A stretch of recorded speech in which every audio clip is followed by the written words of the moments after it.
Halo, selamat malam.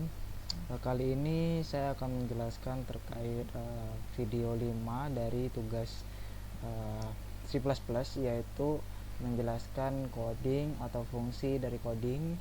Video nomor 5 yaitu terkait metode. Dan kebetulan ini codingnya sudah saya buat, dan setelah ini mungkin nanti kita akan coba compile ya untuk jalankan apakah dia bisa berjalan atau tidak. Nah, jadi dari awal ya, untuk include IOStream dengan include string ini adalah fungsi preprocessor directive ya. Bisa dibilang juga kalau untuk yang IOStream-nya ini I dan O itu adalah input dan output, fungsi input dan output ya. Jadi dalam sebuah program ini untuk codingnya nanti. Kemudian using namespace std ya, atau standar ya, yang mana ini adalah fungsi untuk menggunakan nama-nama fungsi dari namespace standar tadi, tanpa kita harus menuliskan std kemudian di depannya ya. Jadi setiap coding jadi tidak perlu lagi ada kata std kemudian titik 2 gitu ya. Jadi itulah maksudnya dari using namespace standar ini. Kemudian berikutnya ada class. Nah, class ini adalah untuk mengorganisir dan mengelompokkan ya, biasanya mengelompokkan kode yang berhubungan. Jadi contohnya di sini adalah kodenya adalah mahasiswa. Jadi kelas ini diperuntukkan untuk mahasiswa. Kemudian di bawahnya ada public. Public ini menandakan bahwa adalah status dari si kelas ini. Jadi apakah si kelas ini terbuka, private atau tidak statusnya. Nah, sedangkan ini adalah public. Jadi maksudnya kelas ini bisa diakses dan bisa dilihat oleh siapapun. Kecuali kalau misalnya private, maka kelas ini hanya bisa diakses oleh si kelas itu sendiri. Jadi tidak bisa dilihat oleh orang lain, atau bisa diakses hanya oleh yang membuat. Kemudian berikutnya ada string sama double. Nah, string dengan double ini adalah deklarasi variabel nama. Kalau untuk yang nama yaitu adalah variabel untuk nama dan tipe data untuk menyimpan nama biasanya ya. Kalau untuk double sendiri ini biasanya lebih ke perhitungan sih ya. Biasanya yang memerlukan nilai-nilai desimal, kemudian perhitungan matematika dan pengukuran, biasanya lebih ke double. Kemudian di sini ada mahasiswa, string nama, double IPK. Ini adalah konstruktor untuk menginisialisasikan objek dari si mahasiswa. Sedangkan untuk si mahasiswa nama sama dengan nama, ini adalah lebih ke untuk mengatur namanya. Sedangkan yang ini IPK ini untuk mengatur si IPK-nya. Kemudian berikutnya ada metode tanpa parameter dan tanpa return, yaitu jadi ini untuk digunakan menampilkan data dari si mahasiswa seperti itu. Dan untuk di sini ada si out IPK ya, ini lebih ke untuk menampilkan nama dan IPK. Sedangkan di atasnya kan lebih ke si out nama saya, berarti kan dia untuk menampilkan nama dan IPK. Kemudian berikutnya ada metode dengan parameter dan tanpa return. Jadi ini maksudnya adalah untuk mengubah nama si mahasiswa. Coding ini digunakan untuk mengubah nama mahasiswa. Kemudian di sini mahasiswa, kemudian titik 2 di sini ada nama baru. Jadi ini adalah coding yang digunakan untuk mengatur si nama barunya ya.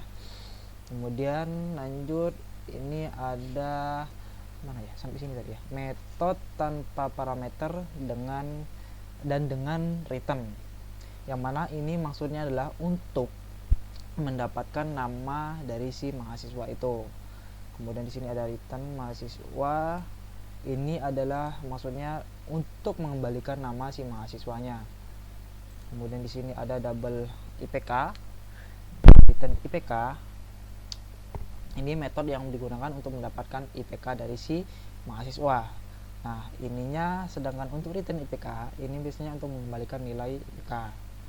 Kemudian berikutnya ada metode dengan parameter dan dengan return. Jadi metode ini digunakan untuk mengkatrol IPK dengan nilai tambah. Seperti itu maksudnya. Dan kalau yang ini ini adalah coding untuk mengembalikan hasil IPK ditambah nilai seperti itu. Nah, untuk in main atau biasa dibilang main ya, kita bisanya bilangnya main. Main ini adalah suatu main gate atau gerbang utama dari sebuah program. Jadi program tidak bisa berjalan kalau gerbang utamanya ini nggak ada gitu kan.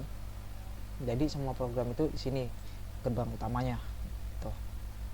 Kemudian di bawahnya ada mahasiswa ucup, nilainya 2,5. Nah, ini adalah untuk membuat si objek mahasiswa 1 dengan mahasiswa 2 di sini. Jadi mahasiswa satunya ada ucup, kemudian mahasiswa 2-nya ada kotong. Kemudian berikutnya di sini ada coding mahasiswa 1, 2 dan 2 untuk menampilkan data 1 dan 2. Itu ya. Jadi ini fungsinya untuk menampilkan nanti di codingnya menampilkan data dari si mahasiswa 1 dan mahasiswa 2. Kemudian ini juga ini di sini ada mahasiswa 1 ubah nama. Jadi ini adalah coding yang digunakan untuk mengubah nama si mahasiswa 1 tadi dan menampilkannya kembali dengan yang sudah kita rubah, yaitu contohnya di sini Mario ya. Sini nanti akan berubah Mario, sedangkan di tadi nama mahasiswa 1 yaitu Ucup. Jadi nanti si Ucup ini akan berubah di codingannya kalau kita compile ya.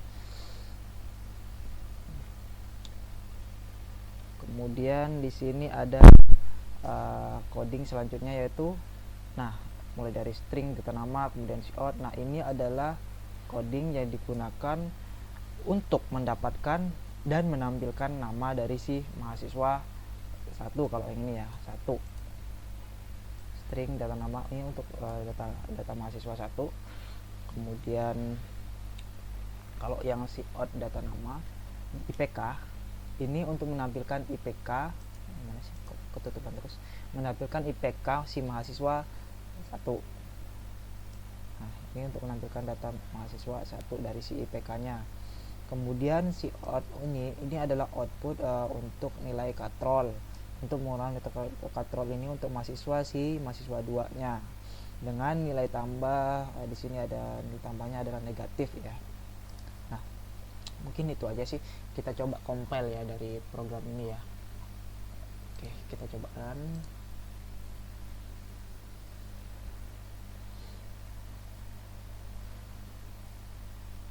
Nah, ini sudah muncul. Jadi di sini ada nama saya Ucup, IPK saya adalah 2,5. Di sini tadi kita taruh 2,5 ya, 2,5 IPK-nya.